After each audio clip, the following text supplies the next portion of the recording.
Alors un système automatisé de production comporte trois parties, que ce soit le palétique ou les autres systèmes de l'atelier. On va toujours trouver les trois parties identiques, c'est-à-dire on va trouver la partie dialogue, la partie opérative et la partie commande. La partie dialogue, elle va permettre à la personne qui travaille, c'est-à-dire à l'opérateur qui travaille sur le système, d'entrer et de discuter avec la machine. Alors pour parler avec la machine, on va utiliser des boutons, des voyants, des écrans. Donc ici on peut voir la partie dialogue du système. Ensuite on a la partie commande qu'on verra un peu plus tard. La partie commande, ça va être plutôt la partie avec l'armoire électrique. Et enfin on a la partie opérative. La partie opérative, c'est tout ce qui va agir sur la matière d'œuvre.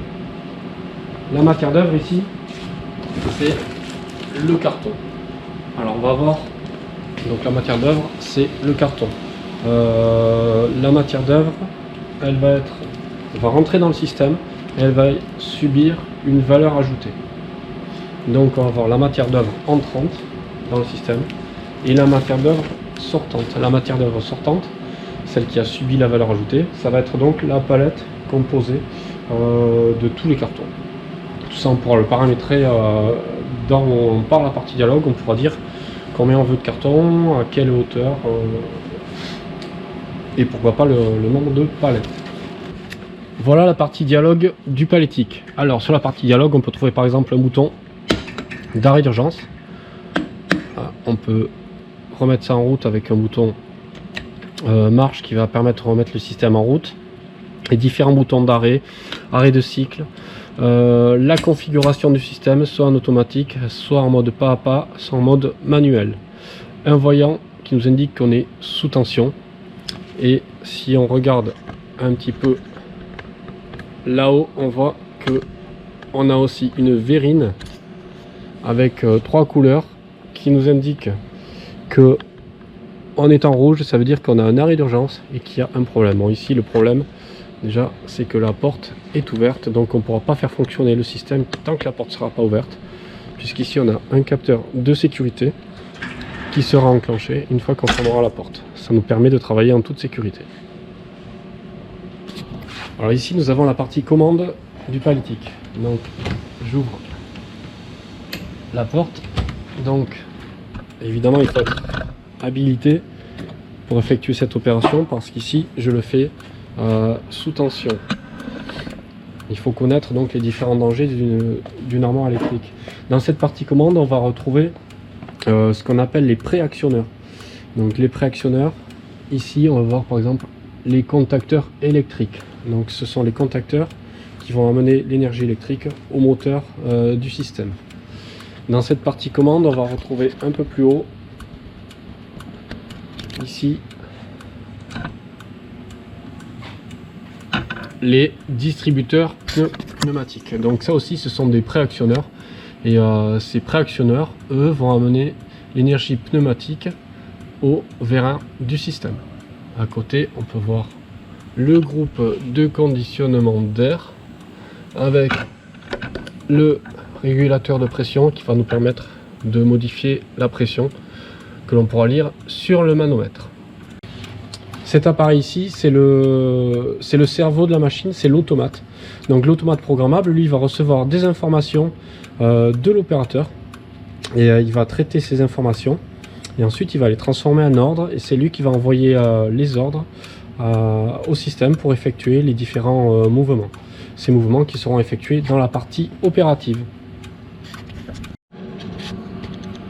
Alors voici la partie opérative du palétique. Alors la partie opérative du palétique, elle va comprendre ce qu'on appelle les actionneurs. Alors comme actionneur, ici, je ne sais pas si on le voit bien, on a un moteur.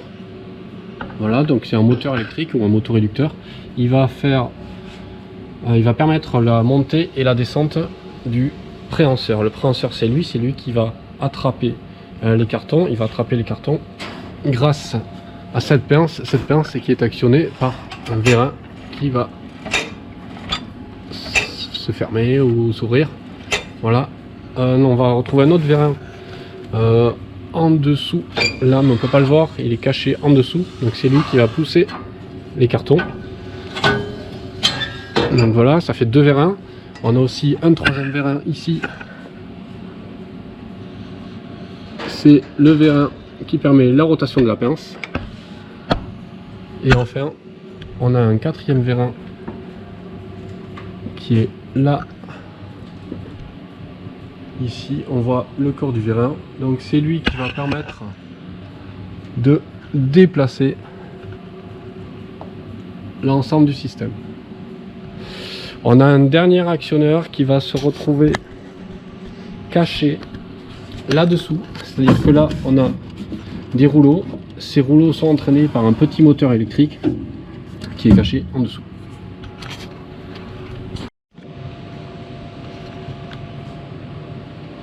Alors voici un autre système automatisé, c'est l'école PAP. L'école PAP, quelles sont les 3 parties de l'école PAP? Toujours pareil, donc on va voir ici la partie relation avec ce qu'on appelle un Magellis. C'est lui qui va permettre le dialogue entre l'opérateur et le... voilà, vous voyez, j'ai envoyé un message à la machine qui se remet en route. Là, bon, je vais l'arrêter.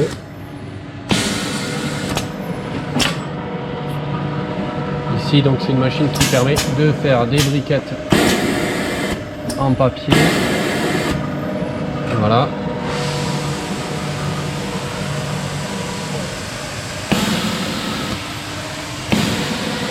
Donc ici, il y a les informations qui arrivent à l'opérateur. Donc par exemple, la température du four.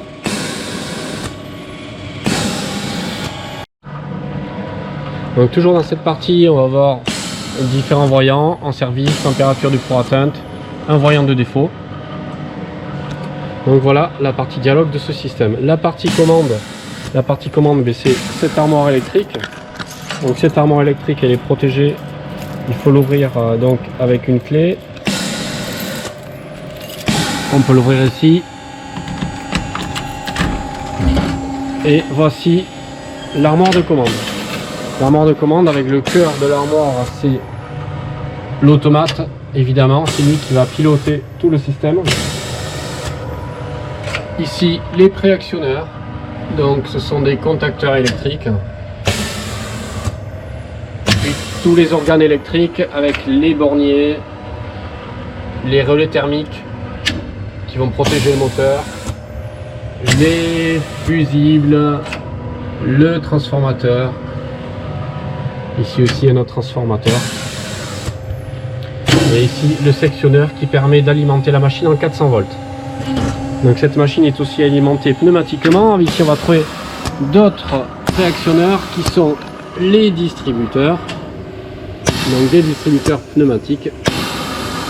Donc la machine est alimentée en air comprimé avec le groupe de conditionnement d'air sur lequel on peut lire 6 barres de pression. Voilà, avec une molette de réglage. Alors là c'est pas très pratique, mais on peut régler la pression ici. Je peux la diminuer ou l'augmenter. Voilà, là je fais chuter la pression, vous voyez, on est tombé à 5 bars. Ici c'est la partie opérative. Donc la partie opérative, ici on a un vérin hydraulique, c'est un actionneur. Ici un autre actionneur. L'ensemble de déchiquetage qui est alimenté par un moteur qui est caché là derrière. On voit le mouvement. Donc ça c'est pour entraîner des feuilles qui vont être découpées ici. Voilà, si je mets une feuille dans l'école PAP, elle va être déchiquetée, elle va arriver ici. Là il y a un système de soufflage, le vérin hydraulique qui vient compresser. Ici un autre actionneur, c'est un vérin pneumatique. Là encore 2 autres vérins pour écraser la briquette. On a un convoyeur à chaîne entraîné par un moteur électrique, et ici on a un moteur électrique, c'est un ventilateur qui va permettre d'envoyer la chaleur dans le four qui se trouve là. Donc toujours les 3 parties. Partie relation, Partie commande, partie opérative. La matière d'œuvre entrante ici, ce sont des feuilles de papier. Voilà donc la matière d'œuvre entrante.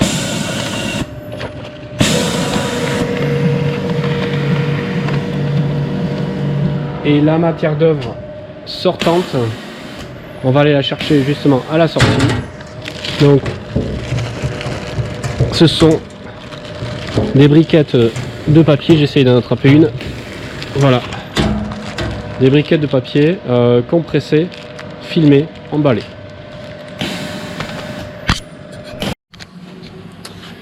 Nous voici devant le Multitech. Le Multitech, c'est un empileur, dépileur de palettes.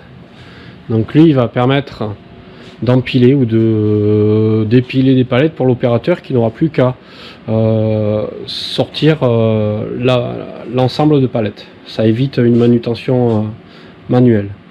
Donc toujours pareil, la partie opérative ici, avec la matière d'œuvre qui va rentrer par là. C'est là qu'on va mettre les palettes. La partie dialogue, elle va se trouver ici. Et puis la partie commande, c'est l'armoire de commande qu'on trouve ici, avec toujours les mêmes éléments, évidemment l'automate programmable.